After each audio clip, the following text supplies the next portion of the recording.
What is a one-dimensional villain? Have you ever come across a villain in a story that seemed to be nothing more than a cardboard cutout? That is what we call a one-dimensional villain. So, what exactly does that mean? A one-dimensional villain is a character defined by a single trait or motivation. They lack depth and complexity, making their actions predictable and often stereotypical. These villains do not experience any significant change or growth throughout the story. Their emotional range is limited, often showing only shallow or uniform responses. In the context of Gothic literature and other literary movements, one-dimensional villains serve as clear antagonists. They do not possess nuanced personalities or conflicting motivations. Their simplicity can make them effective symbols of pure evil or obstacles for the protagonist. However, they lack the psychological complexity that more dynamic characters have. Key features of a one-dimensional villain include predictable behavior. Their actions are driven by a single motivation, such as greed or cruelty. They remain just static, showing no evolution or internal conflict over the course of the narrative.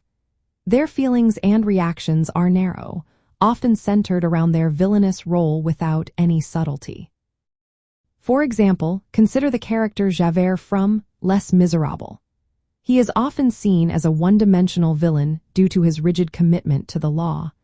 His strict moral code and inflexibility make him a formidable antagonist, but he lacks the complexity or internal struggle that could make him more interesting. In Gothic literature, one-dimensional villains often embody dark, menacing forces that the hero must confront. Their simplicity can heighten the atmosphere of dread typical of the genre.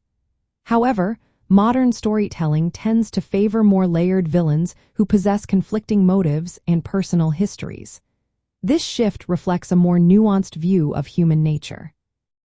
Understanding one-dimensional villains helps writers and readers recognize characters that function mainly as plot devices or symbols. This awareness is useful when analyzing literature and poetry, especially when exploring themes of good versus evil, justice, and morality.